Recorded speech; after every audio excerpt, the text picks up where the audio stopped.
Hello everyone, this is Dr. Miles. So today we're going to be talking about bad breath.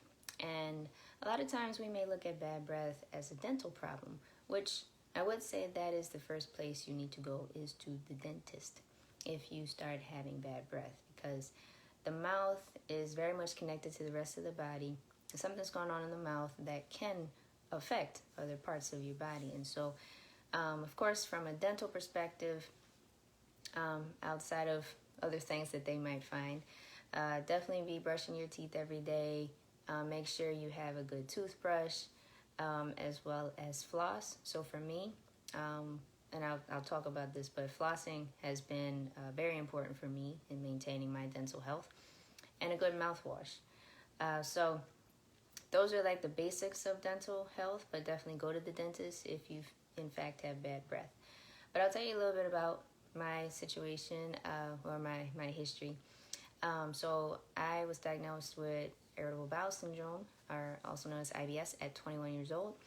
And prior to that, though, about 2 years before that, I started having bad breath and body odor.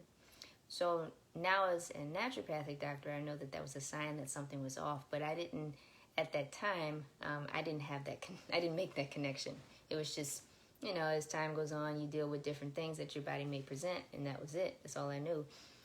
So in any case, I just kind of changed up. I went to flossing, and things got a little bit better. But now what I have also noticed is that over the years since that happened, the other thing that could also create food sensitivities is food. The other thing that could also create bad breath is food sensitivities. So for me, if I eat too many nuts or I'm eating them all the time, that could cause bad breath for me.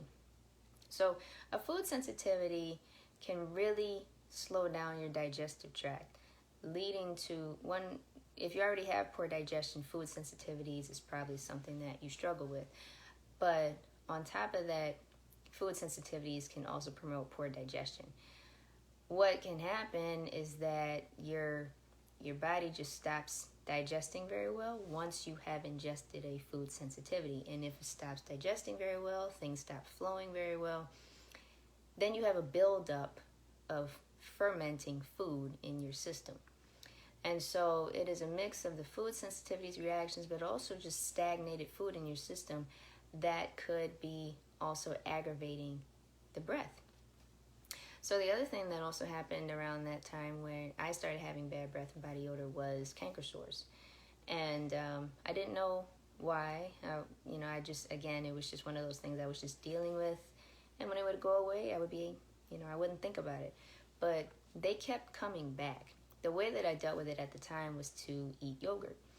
But the fact that they kept coming back, I didn't think about it at the time, but now that I'm a doctor, I'm like, oh, yeah, definitely that was a sign of something was off balance.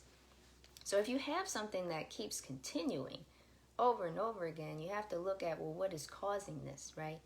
It's not just because you necessarily need more yogurt. You may need a whole lot more than just some yogurt. Yogurt is helpful for introducing more probiotics, good bacteria, into your system. But of course, for me, dairy later on became a major issue. And so the yogurt was probably only going to help so much, right? I needed a lot more support than that. But didn't know about naturopathic medicine at that time.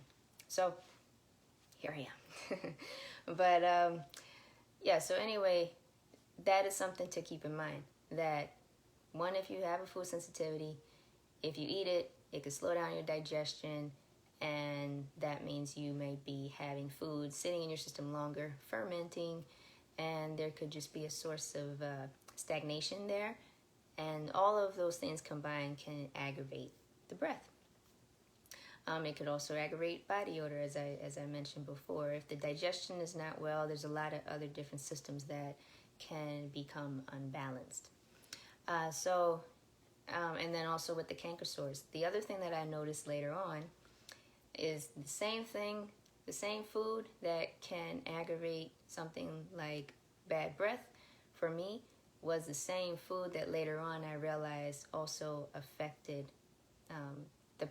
also helped to promote canker sores in my mouth. Canker sores are little things that can come on your tongue. They're pretty painful. They look like little white ulcers. Sometimes they might go on the gums, but for me, a lot of times they would just come on my tongue. So the nuts also created not only bad breath, but canker sores. So when you see things happening like this over and over, one of the things that you may want to look at is it something that I'm eating that is creating this? And one of the things you may have to do is isolate foods to figure it out. So again, notice I said an entire food group. For me, the entire food group of nuts has the capacity to cause these symptoms for me. It's not necessarily just going to be almonds. It's not going to necessarily just be pistachios or cashews. At one point, it was the whole food group that whenever I ate it, I would get a canker sore. So I encourage you to isolate foods in this way to see if that is an issue for you.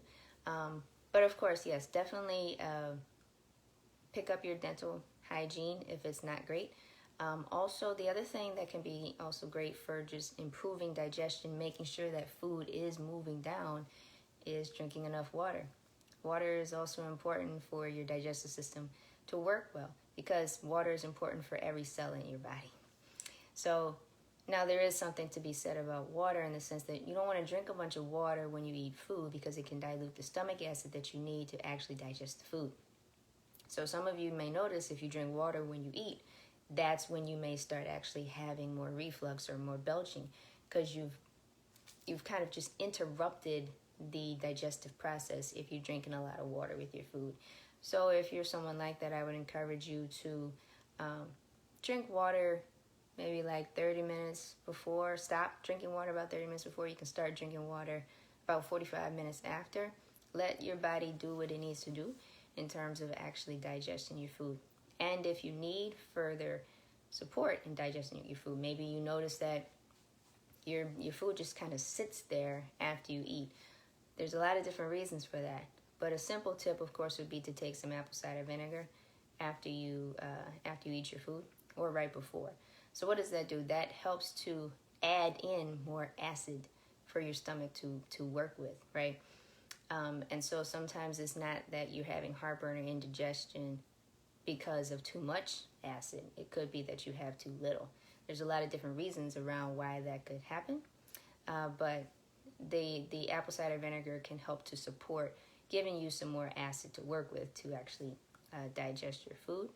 And having a good amount of stomach acid also helps to reduce the heartburn, because then it helps to close the lower esophageal sphincter, which is between your esophagus and your stomach. It helps to close that. So when it's more tight, that's when you have less acid coming out from the stomach and firing up through your esophagus. So that was the main thing today. Remember that bad breath is not just here for no reason. There's different causes as to why bad breath may happen. There's different causes, again, as now you've seen, about where body odor may come from, where canker sores may come from, and it could, in fact, come from your digestive system. So I hope that is helpful for you guys. I hope you're having a great day. Again, my name is Dr. Miles. I focus on prevention, IBS, which is irritable bowel syndrome, as well as kidney disease, and many more. So if you're interested in working with me, you can book a telehealth consultation at drdevonmiles.com, and I'll be glad to work with you. All right, have a good day.